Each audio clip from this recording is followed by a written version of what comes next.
उपेंद्र कुशवाहा को अगर एनडीए में मन मुताबिक सीट नहीं मिलता है तो क्या उपेंद्र कुशवाहा फिर पलटी मार सकते हैं क्या? देखिए 8 बार तो पलटी मार ही चुके हैं, इनका रिकॉर्ड है। नीतीश कुमार के बाद वही नेता है जो सबसे ज़्यादा एक बार वह ज़्यादा ही मार चुके अब तक अपनी सियासी करियर में, लेकिन इस बार उनके पास विकल्प है नहीं। महत्वाकांक्षा लेकर आए क्योंकि नीतीश कुमार कुशवाहा समाज के जो लघुस के उसके स्थापित नेता थे, उनमें उपेंद्र कुशवाहा ने सेंधमारी तो किया है, लेकिन उस तरीके की सेंधमारी वो नहीं कर पाए। उपेंद्र कुशवाहा को लगा था कि नीतीश कुमार उन्हें अपना उत्तराधिकारी बना देंगे, लेकिन ऐसा हुआ नहीं। वो एनडीए से महागठबंधन में लौट आए, उन्हें अपनी जमीन सियासी जमीन महसूस वहाँ नहीं लगा, तो एनडीए की तरफ से लौट आए। आप देख रहे हैं रिपब्लिक बिहार और मैं हूँ आपके साथ अभिषेक कुमार। आज हम लोग बात करेंगे बिहार के उस नेता की जिन्होंने दोनों दलों के साथ सामंजस्य को बराबर बैठाया है। कभी भाजपा से अलग होकर के महागठबंधन के साथ गए, तो फिर जेडीयू के साथ आए और जेडीयू से अलग होकर के फिर एनडीए में शामिल हुए उपेंद्र कुशवाहा। तो आइए हम बात करते हैं। हमारे साथ पूरी चर्चा करने के लिए युवा राजनीतिक विश्लेषक अमित हैं। हम अमित से उपेंद्र कुशवाहा के राजनीतिक भविष्य पर बातचीत करेंगे कि 2024 में उपेंद्र कुशवाहा को क्या कुछ मिल सकता है। तो सर्वप्रथम अमित, आपका स्वागत है रिपब्लिक बिहार। बहुत बहुत धन्यवाद। 2024 का लोकसभा है और उपेंद्र कुशवाहा हाल ही में जेडीयू से अलग होकर के अपनी नई पार्टी बनाया है, राष्ट्रीय लोक जनता दल। तो 2024 में एनडीए की तरफ से उन्हें क्या कुछ मिल सकता है? देखिए, उपेंद्र कुशवाहा को 2024 में एनडीए की तरफ से 3 सीटें मिल सकती है चुनाव लड़ने के लिए। पिछली बार वह महागठबंधन से 5 सीटों पर लड़े थे लोकसभा का चुनाव, लेकिन 2014 में जब वह एनडीए के साथ थे तब वो 3 सीटों पर लड़े थे। तो इस बार भी उन्हें 3 सीटें मिलेगा। तब उनकी पार्टी का नाम राष्ट्रीय लोक समता पार्टी था, अब उनका पार्टी का नाम बदल गया है क्योंकि उन्होंने नई पार्टी बनाई। विलय करने के बाद जेडीयू से अलग हुए तो, और अलग होने के बाद नया पार्टी उन्होंने बनाया राष्ट्रीय लोक जनता दल। तो 3 सीटें उन्हें मिल सकता है। पहली सीट काराकाट होगी जहां से वह खुद चुनाव लड़ेंगे। उजियारपुर से बेहतर उनके लिए काराकाट होगा। और दूसरा सीट जो उनके लिए हो सकता है सुपौल, सीतामढ़ी सीट भी वह चाहते हैं, जहाँ से जिसके लिए वह कोशिश कर रहे हैं। लेकिन बीजेपी फिलहाल 2 सीट देने का उन्हें मन बना रही है, लेकिन वे 3 सीट चाह रहे हैं। उनकी ख्वाहिश तो 3 से ज़्यादा सीट की है, लेकिन 3 सीट में उन्हें। हालांकि अगर पिछले रिकॉर्डों को देखा जाए तो 2019 में उपेंद्र कुशवाहा की पार्टी 5 सीटों पर चुनाव लड़ी थी। तो क्या उपेंद्र कुशवाहा इस बार समझौता करेंगे? यह बड़ा सवाल है, अहम सवाल है। देखिए, 2019 में वो 5 सीट महागठबंधन से मिल गया, लड़ तो लिए, लेकिन परफॉर्मेंस बहुत खराब था। एक भी सीट नहीं जीते। खुद 2 सीटों से चुनाव लड़े, उजियारपुर से और काराकाट से, दोनों जगह से हारे। 2020 का विधानसभा चुनाव आप याद कीजिए, उन्होंने तीसरे मोर्चा बनाने की कोशिश भी की, बहुत सारी सीटों पर उम्मीदवार भी उतारा, लेकिन प्रदर्शन बहुत ज़्यादा खराब रहा। बहुत सारी सीटों पर जमानत भी जब्त करा लिए और इसी के बाद वो नीतीश कुमार के साथ आए थे 2021 में। एक महत्वाकांक्षा लेकर आए क्योंकि नीतीश कुमार कुशवाहा समाज के जो लघुस के उसके स्थापित नेता थे, उनमें उपेंद्र कुशवाहा ने सेंधमारी तो किया है, लेकिन उस तरीके की सेंधमारी वो नहीं कर पाए हैं।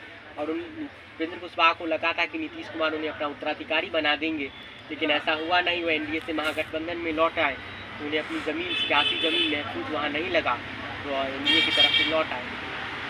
तो जब से वो जेडीयू से एनडीए में गए हैं तो उनकी पूछ तो काफ़ी बढ़ गई है, लेकिन हालांकि सीट को लेकर के जो है कौन सा वह सीट हो सकता है उपेंद्र कुशवाहा के लिए सबसे सुरक्षित, जहां से उपेंद्र कुशवाहा का जीत लगभग तय माना जाए? देखिए, 2014 में वो काराकाट लड़के जीते और बाद में मोदी कैबिनेट में मानव संसाधन विकास राज्य मंत्री बने।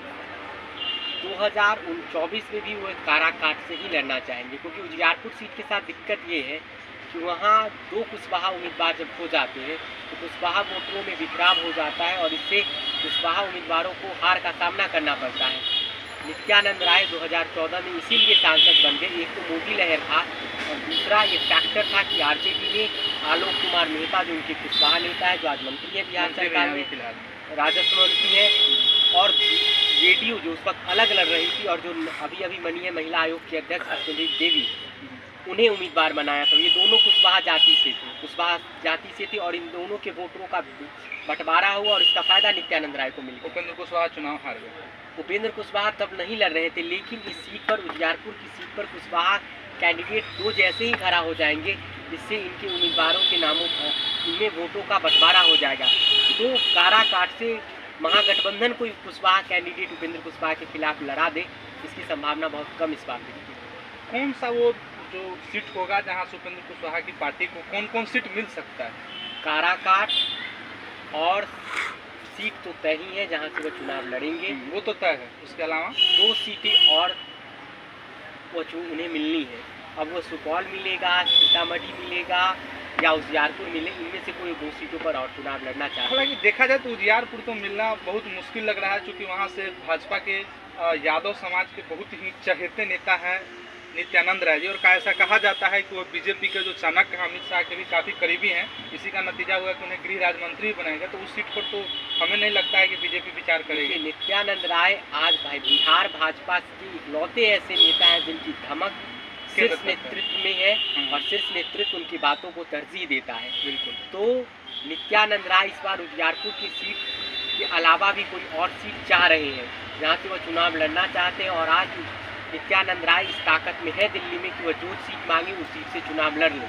और प्रधानमंत्री ने एनडीए की बैठक में, सांसदों की बैठक में कहा भी था, जिन सांसदों ने अच्छा काम किया है उन सांसदों का टिकट अगर कट जाए गठबंधन धर्म के पालन करने में, तो आप लोगों को तैयार रहना होगा। तो इसीलिए मुझे लगता है कि अगर उजियारपुर सीट से नित्यानंद राय घटना पर अगर वो सीट बदले तो सीट उपेंद्र कुशवाहा के पास जा सकता है। तो ऐसे में अगर देखा जाए कि उपेंद्र कुशवाहा को अगर एनडीए में मन मुताबिक सीट नहीं मिलता है, तो क्या उपेंद्र कुशवाहा फिर पलटी मार सकते हैं क्या? देखिए, वो 8 बार तो पलटी मार ही चुके हैं, इनका रिकॉर्ड है। नीतीश कुमार के बाद वही नेता है जो सबसे ज़्यादा एक बार वो ज़्यादा ही मार चुके अब तक अपनी सियासी करियर में।